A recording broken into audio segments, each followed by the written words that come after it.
Hey, all, Scott here. First, I want to take a second to thank all the show's listeners, sponsors, and supporters for helping make this show what it is. I literally couldn't do it without you. And now I want to tell you about the newest way to help support the show. Whenever you shop at Amazon.com, stop by ScottHorton.org first, and just click the Amazon logo on the right side of the page. That way the show will get a kickback from Amazon's end of the sale. It won't cost you an extra cent. And it's not just books. Amazon.com sells just about everything in the world, except cars, I think. So whatever you need, they've got it. Just click the Amazon logo on the right side of the page at ScottHorton.org or go to ScottHorton.org/Amazon.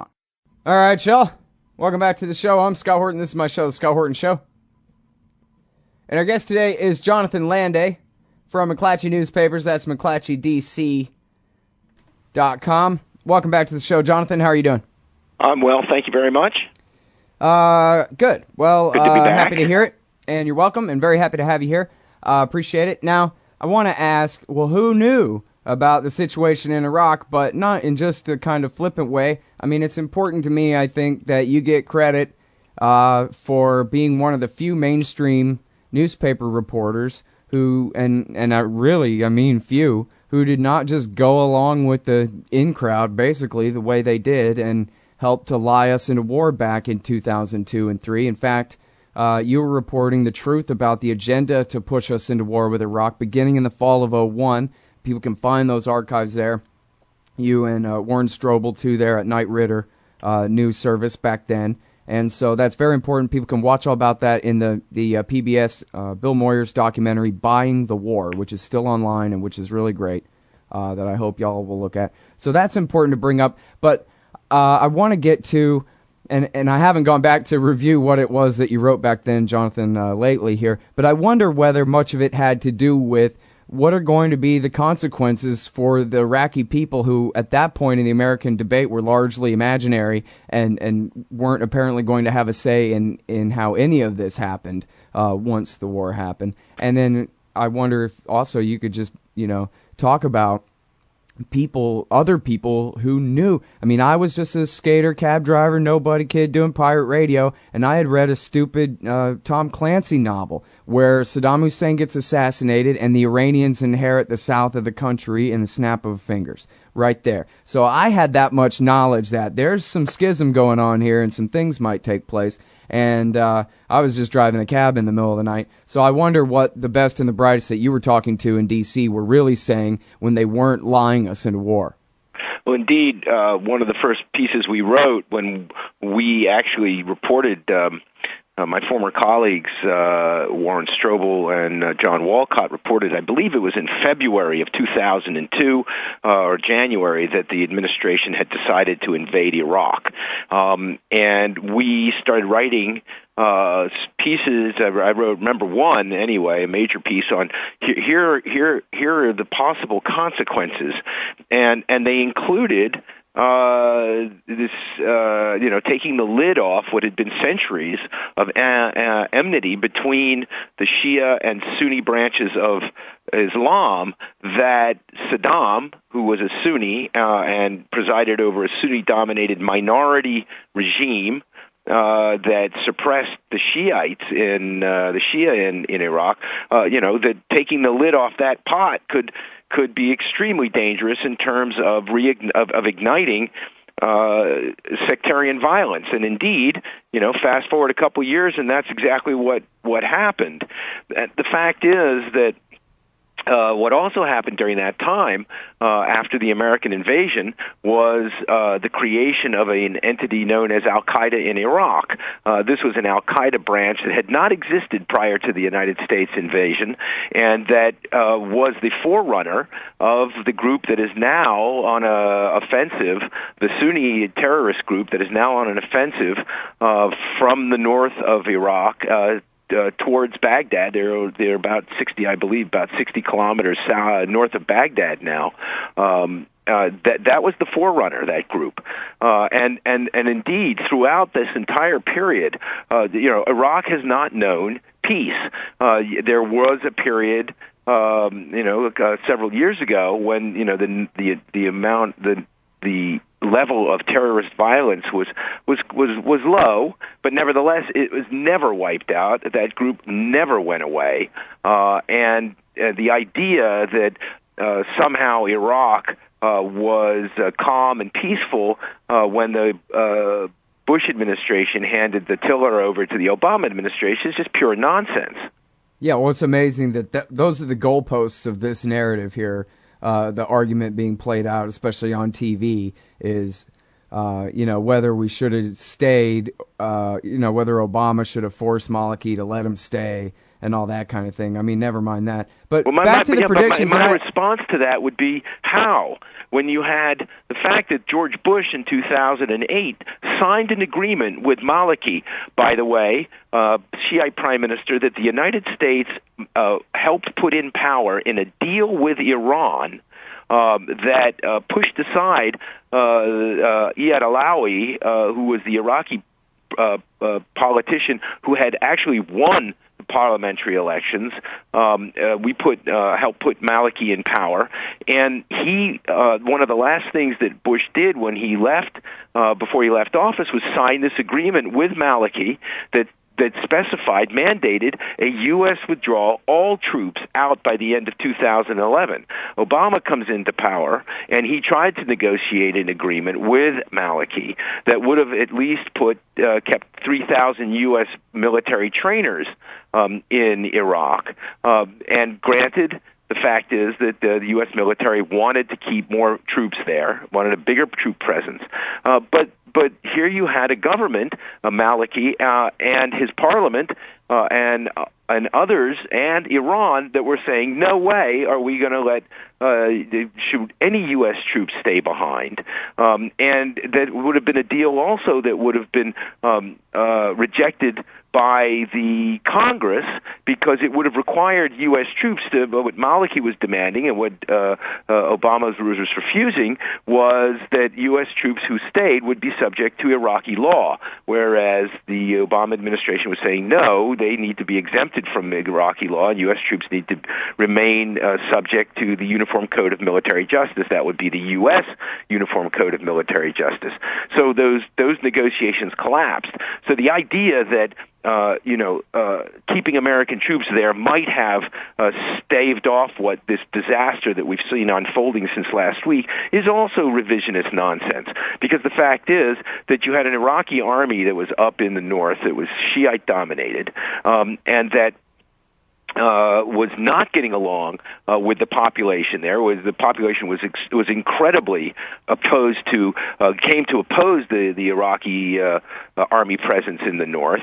And the fact is also that you still had this terrorist group, ISIS, or some people refer to ISIL, that was operating not just in Syria, but was still operating in Iraq. All right, so, well, there's a lot to go over here, but I guess, first and foremost, what do you think the U.S. is going to do now? Well, it's going to be really interesting to see, because of the one of the ironies of this disaster is that by intervening on the side of the Iraqi government, which has now asked formally the United States to stage airstrikes against ISIS, the United States effectively finds itself on the same side as Iran, and effectively finds itself on the same side as Syrian dictator Bashar Assad, because Assad is fighting ISIS as well. Don't forget, ISIS spans the border.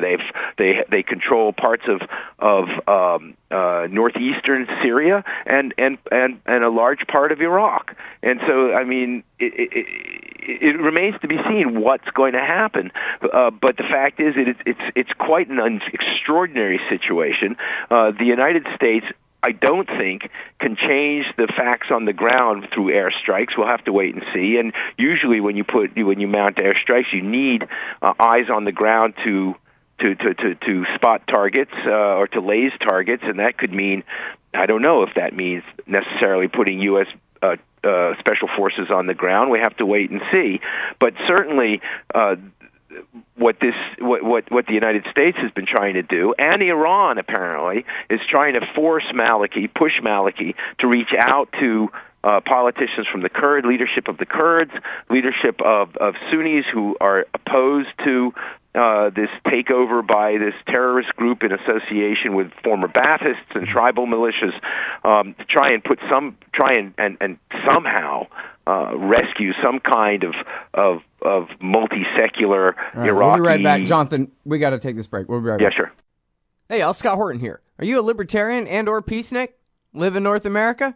If you want, you could hire me to come and give a speech to your group. I'm good on the terror war and intervention, civil liberties stuff, blaming Woodrow Wilson for everything bad in the world, Iran, central banking, political realignment, and, well, you know, everything.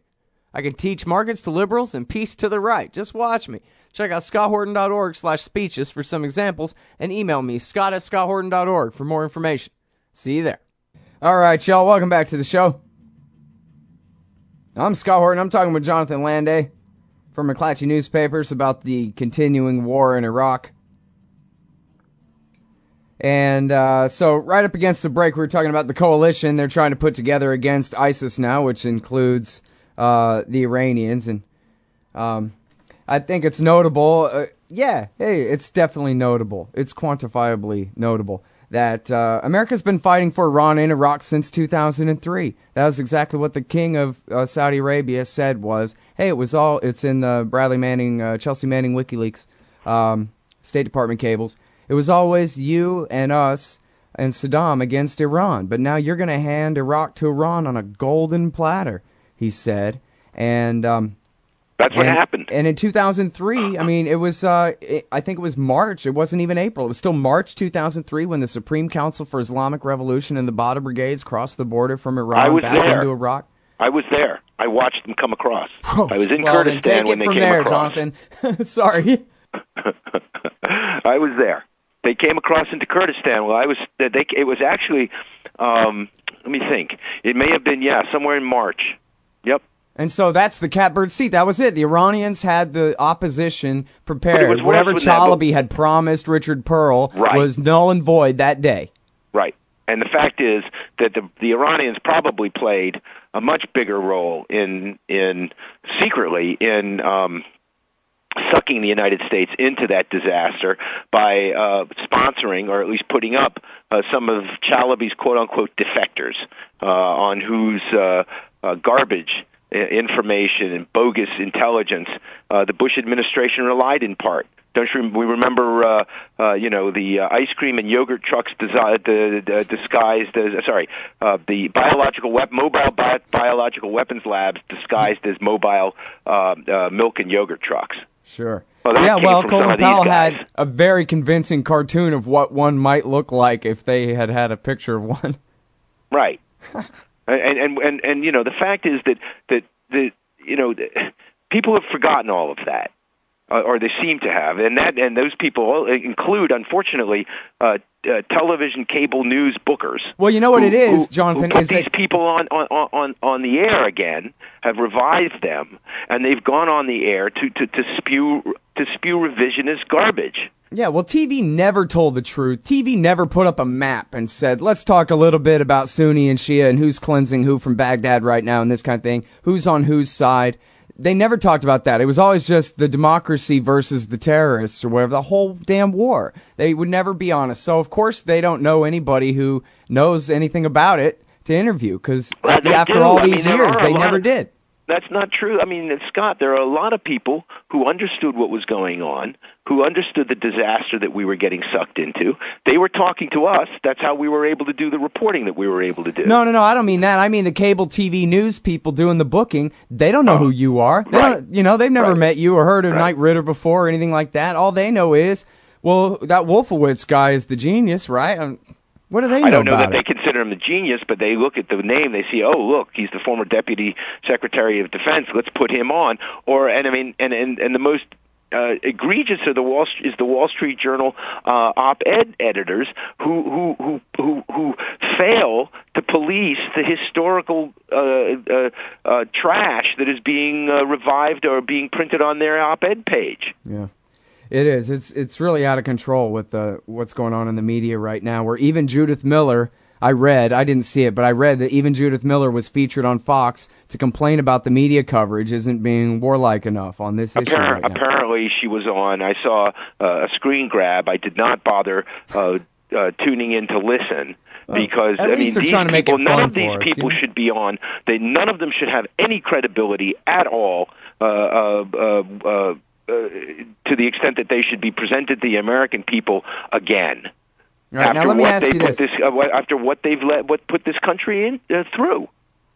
Well, and what they've put Iraq through, and there's still so much to cover here, Jonathan. Let me ask you this. It looks to me, just from the map, like, and I'm not saying either side necessarily recognizes it the way I recognize it, but I wonder, it looks like a stalemate to me. It looks like Maliki, you know, he's been shelling Fallujah angrily for a while. He's not really trying to retake Fallujah after all these months. His army turned and ran, like you said, because they're the Shiite army. They're the army of the country from Baghdad to Basra. They're not really the army of the eastern part of the country. And I wonder whether, you know, it doesn't, and with Baghdad being an 85% Shiite city now, the ISIS guys can't be fool enough to think that they can really take the city. They can suicide bomb it. They can't really take the city back after the Army and the Marine Corps gave it to the Shiites. So, you know, is this just the Declaration of Independence? This is now the end of Maliki pretending to be the government of the North and the West, and this is now the end of the Sunnis pretending to go along with this awakening crap where they're going to participate and be allowed to participate in the government in Baghdad. Well, we'll have to wait and see, because I think you're right. I mean, the fact is that the weight of the numbers alone mitigate against any possibility that ISIS is going to be able to quote unquote conquer Baghdad, although, you know, no one really expected them to conquer Mosul either. But there's a couple of other considerations here, and the one I would point you to is the fact that ISIS has declared its intent to destroy the holiest shrines in Shia Islam, which happen to be located in Iraq, in Samarra, in Karbala, and in Najaf. Mm-hmm. Those are red lines for the country on the other side of the border, Iran. And I don't think that there's going to be a situation. I don't think Iran is going to allow or will brook any kind of possibility that these shrines are going to be destroyed by these Sunni extremists. And I think you would certainly see, if there was a danger of that, I think you would see active Iranian military intervention, although let's not forget there are numerous news reports for days now that the head of the Quds Force, General Soleimani, who, by the way, was the architect of saving Bashar Assad, is now doing the same for Maliki. Mm-hmm. And now, what about the primacy of the tribes over ISIS? The Black Banners get all the headlines, but isn't this the same old Sunni insurgency, and aren't they still the major power, the former Ba'athist and the local Sunni tribal leaders, et cetera, rather than this Baghdadi guy? I think so. I mean, I haven't drilled down far enough into all of that to be able to say one way or the other, but the fact is that you know, certainly there are a lot of Baathists involved, former Baathists involved, and once this is over, if it's ever over, I think you're going to see these groups falling out with each other because ideologically they're diametrically opposed. You've got Baghdadi and ISIS, which are extremist Sunnis, and you have the Baathists, who, let's not forget, were a secular political party that ruled Iraq, and with a pretense towards the end, you know, with this sort of pretense towards Islam, but in fact we're secular, and I don't see how they are possibly going to be able to coexist if they ever get to the point where they conquer and secure a large area, a large piece of territory. We'll have to wait and see. Mm-hmm. All right, now, when it comes to ISIS and the al-Nusra Front, which I guess is still back in Syria and sitting this part of the thing out here, can you give me ballpark numbers of how many guys? I hear different estimates all over the place, and I'm curious to know what you think. You know what, Scott, I think any information that comes out of Syria regarding numbers, that kind of thing, is going to be, you know, speculation. I don't think we've seen numbers in terms of the number of foreigners who are involved in ISIS. I've seen estimates of 7,000 to 10,000. I don't think anybody really knows. I just got back from Syria. I just made my second trip there, and the fact is that the insurgency, or at least the Islamists, are battling each other, and for the time being, Bashar Assad has won. Mm-hmm. Nusra and ISIS are fighting each other there. Yes, Nusra with Arar al-Sham and the FSA are battling ISIS. Although there was reports the other day that ISIS has asked for and obtained a ceasefire. I forget exactly where it was in order to fight push back a regime offensive, while it is also tied down in Iraq. Mm-hmm. All right, and now, so here's where I play Pollyanna for just a second here. We got this Iran deal, which, I don't know, I like to give 60-40. What the hell, why not, of a chance of a final nuclear deal here. And there was talk from, I don't know, one or another Saudi prince or so-called minister of government who said, you know what, hey, if the Americans want to lead the way on warming up relations with Iran, we could be cool with that. Let's do that. And obviously there's no consensus there about it, but it just seems like it's such an obvious thing to do, not to necessarily ally outright with the Badr Brigade again, or anything like that, but at least to, end the Cold War with Iran, which then pulls the rug out from under this entire crisis of the Shiite Crescent by making it no longer a big deal that Iran is friends with Syria and Hezbollah, etc., because Iran, they ain't so bad anymore, kind of a thing. And then it seems like maybe that could help really take the pressure off the Saudis to do so much funding of the Mujahideen in Syria, Iraq, and everywhere else. And, maybe things could be a little bit better around there. But I guess I'm way down a slippery slope argument. Yeah, I think you're way down the road right now. I think you're way down the road. I think that neither side is looking to really make any kind of major deals outside of the nuclear deal, and then to say, okay, what next? Because you still have a serious, you still have. First of all, domestically in both Iran and the United States, you have the domestic political opposition to any kind of not just nuclear deal, but not just a deal on Iraq, but the nuclear deal and any kind of dealings. But then there's also there are also other questions, especially about at least as far as the United States goes, Iranian sponsorship and support of Hezbollah and Hezbollah terrorist operations that have targeted people in Europe and Latin America, and I think we're a long ways off from sort of like this grand bargain, because I don't think the United States is prepared to support any kind of continued Iran, to be seen to support any kind of continued Iranian support for Hezbollah, which is a sworn enemy of Israel. Yeah. So I think we're way down the road on that right now. Yeah, no, I'm with you. I mean, I think that's why the Leverets always say we need to kind of make an overall peace first and then deal with the individual issues the way that Nixon and Kissinger did with Mao, rather than taking a piecemeal, because it makes it so difficult to get any of them done while all the rest of the issues are still outstanding. Right, but don't forget also that once upon a time, 2000, and I'm trying to remember I don't want to get my date wrong, but I want to say 2005, I think it was, there was an offer from the former Iranian government of Ayatollah Khatami.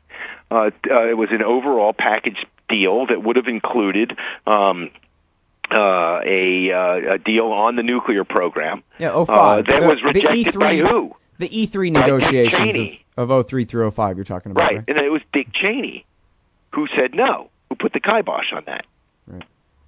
Well, the reason I'm so hopeful about it, I know I get carried away, but the reason I'm so hopeful about it is it seems like the nuclear issue is the major outstanding issue. Not that Hezbollah is no big deal or anything, but it seems like if we could get this thing out of the way, then maybe we can make that next step. But without getting this thing out of the way, it seems like it'll always be the endless threats of options on tables and all that crap, same as always. So anyway. Right.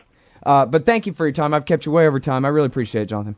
Anytime, Scott. Hey, Scott Horton here to tell you about this great new book by Michael Swanson, The War State. In The War State, Swanson examines how Presidents Truman, Eisenhower, and Kennedy both expanded and fought to limit the rise of the new national security state after World War II. If this nation is ever to live up to its creed of liberty and prosperity for everyone, we are going to have to abolish the empire. Know your enemy. Get The War State by Michael Swanson. It's available at your local bookstore or at Amazon.com in Kindle or in paperback. Just click the book in the right margin at scotthorton.org or thewarstate.com. Hey, Scott Horton here. It's always safe to say that one should keep at least some of your savings in precious metals as a hedge against inflation. And if this economy ever does heat back up and the banks start expanding credit, rising prices could make metals a very profitable bet. Since 1977, Robertson Roberts Brokerage Inc. has been helping people buy and sell gold, silver, platinum, and palladium, and they do it well. They're fast, reliable, and trusted for more than 35 years. And they take Bitcoin. Call Robertson Roberts at 1-800-874-9760 or stop by rrbi.co. Hey, y'all, Scott here. So you made a little bit of money in this horrid economy only to find that the Fed has more or less outlawed saving. So into the treacherous waters of the stock market bubble you go. But how to make a little money without too much risk of losing it all? Check out wallstreetwindow.com. Mike Swanson is a successful former hedge fund manager who opens a very real window into his main account, updating his subscribers on the facts of and the reasoning behind all his market moves. Follow along on paper or with real money and see what happens at wallstreetwindow.com. Hey, Scott Horton here for The Future Freedom, the monthly journal of the Future Freedom Foundation. As you may already be aware, Jacob Hornberger, Sheldon Richman, and James Bovard are awesome. They're also in every issue of The Future Freedom, and they're joined by others of the best of the libertarian movement. People like Anthony Gregory, Wendy McElroy, Lawrence Vance, Joe Stromberg, and many more. Even me. Sign up for The Future Freedom at fff.org/subscribe. It's just $25 a year for the print edition, $15 to read it online. That's The Future Freedom, edited by Sheldon Richman at fff.org/subscribe. And tell me you heard it here.